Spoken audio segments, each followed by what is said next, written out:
You're on a journey through the Bible to experience the epic story of God and to learn your part to play in the unfolding drama. Prepare for your role as you learn your history, your enemy, and your king.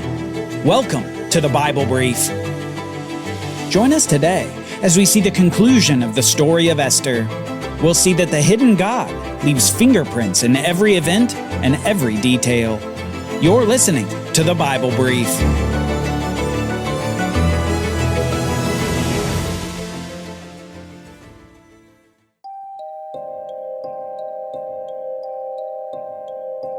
The Jews are in trouble. The evil Haman, the enemy of the Jews, has convinced the king of Persia, Ahasuerus, to issue a decree allowing the Jews to be slaughtered in the coming months. All throughout Persia, the Jews mourn the coming catastrophe, and in the city of Susa, the beautiful Queen Esther, the secret Jewess, is preparing to approach King Ahasuerus. She will go into his presence unsummoned and risk death in the process. 3 days ago, she said to Mordecai, "Go and assemble all the Jews who can be found in Susa, and fast for me.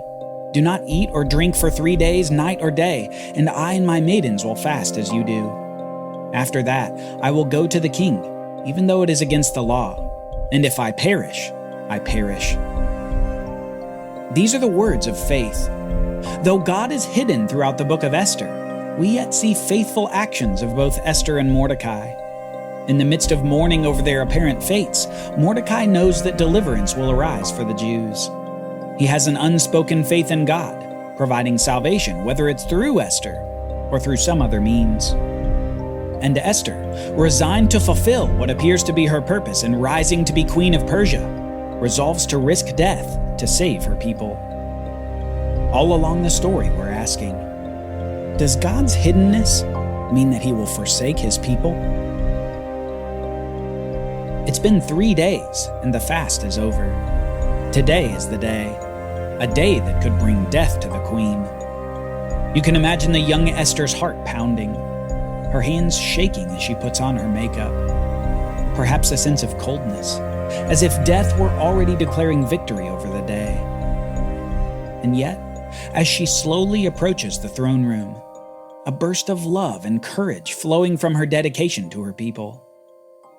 Death might desire victory, but Esther wouldn't yield to cowardice. She would approach the king with courage. Soon the doors open, and her eyes immediately meet Ahasuerus. He sees what she's doing, and his calculating demeanor is disarmed by his beautiful queen. As soon as the king saw Queen Esther standing in the court, she found favor in his sight, and the king extended the golden scepter in his hand toward Esther, and she approached and touched the tip of the scepter. Death, it seems, will have to wait for the queen. Her courage was met with the king's kindness, a king bewildered at this great risk that his queen has just taken. So with great beneficence, he says, "What is it, Queen Esther? What is your request? Even up to half the kingdom, it will be given to you." "If it pleases the king," Esther replied, "may the king and Haman come today to the banquet that I have prepared for them." "Hurry," commanded the king, "and bring Haman, so that we can do as Esther has requested." So the king and Haman went to the banquet that Esther had prepared. And as they drank their wine, the king said to Esther, "What is your petition? It will be given to you. What is your request? Even up to half the kingdom it will be fulfilled." Esther replied, "This is my petition and my request. If I have found favor in the sight of the king, and if it pleases the king to grant my petition and fulfill my request, may the king and Haman come tomorrow to the banquet that I will prepare for them.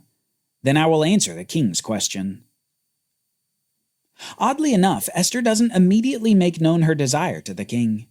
And oddly enough, she doesn't later at the feast, even when the king asks what she wants.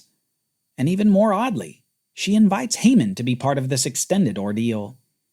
Esther is cooking up something, and it's not just a banquet. Later that evening, Haman is ecstatic. He had just enjoyed the most exclusive meal in the kingdom as the sole guest of the king and queen. Life couldn't get much better. Well, except for that Mordecai who wouldn't give him any respect.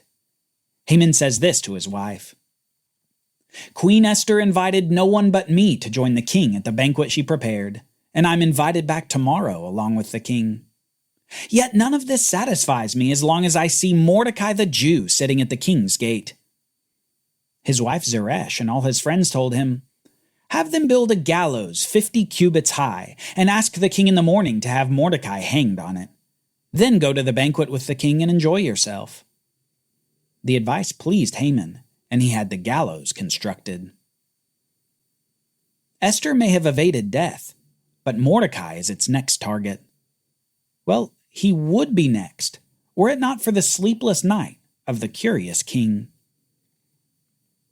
Later that night, the king is apparently anxious to know the request of Esther, and he can't sleep despite his best efforts. And funny enough, to try to sleep, he has someone get out the history of the Persian Empire. Surely, he thought, having a history book read aloud would invite sleep like nothing else would. But soon, in these historical chronicles, his servants begin reading about how Mordecai the Jew saved the king from an assassination attempt. Realizing the great favor of Mordecai, the king says, "What honor or dignity has been bestowed on Mordecai for this act?" "Nothing has been done for him," replied the king's attendants. "Who is in the court?" the king asked. Now Haman had just entered the outer court of the palace to ask the king to hang Mordecai on the gallows he had prepared for him. So the king's attendants answered him, "Haman is there, standing in the court." "Bring him in," ordered the king. Haman entered, and the king asked him, "What should be done for the man whom the king is delighted to honor?" Now Haman thought to himself, "Whom would the king be delighted to honor more than me?" And Haman told the king, "For the man whom the king is delighted to honor, have them bring a royal robe that the king himself has worn, and a horse on which the king himself has ridden, one with a royal crest placed on its head. Let the robe and the horse be entrusted to one of the king's most noble princes. Let them array the man the king wants to honor, and parade him on a horse through the city square, proclaiming before him, 'This is what is done for the man whom the king is delighted to honor.'" "Hurry," said the king to Haman, "and do just as you proposed. Take the robe and the horse to Mordecai the Jew, who is sitting at the king's gate. Do not neglect anything you have suggested." So Haman took the robe and the horse, arrayed Mordecai, and paraded him through the city square, crying out before him, "This is what is done for the man whom the king is delighted to honor." This is the turn in the story. What looks inevitable and unchangeable is changed in an instant. Mordecai goes from fated to the gallows to highly honored by the king. The contrast of outcomes is stark, and Haman's wife senses the turn of events too, later saying to her husband, "Since Mordecai, before whom your downfall has begun, is Jewish, you will not prevail against him, for surely you will fall before him." Surely Haman wasn't encouraged by his wife's comment, no doubt trembling at the thought of his own demise. After a sleepless night, the king again goes through the next day with bated breath, just waiting for Esther's feast in the evening. Mordecai is honored, and Haman's hatred surely blossoms toward the Jew on the king's horse. But finally, after waiting the whole day, Ahasuerus and Haman are at the table before Queen Esther. The king asks again, "Queen Esther, what is your petition? It will be given to you. What is your request? Even up to half the kingdom it will be fulfilled." Queen Esther replied, "If I have found favor in your sight, O king, and if it pleases the king, grant me my life as my petition, and the lives of my people as my request. For my people and I have been sold out to destruction, death, and annihilation. If we had been merely sold as men servants and maidservants, I would have remained silent, because no such distress would justify burdening the king." Then King Ahasuerus spoke up and asked Queen Esther, "Who is this, and where is the one who would devise such a scheme?" And Esther replied, "The adversary and enemy is this wicked man, Haman."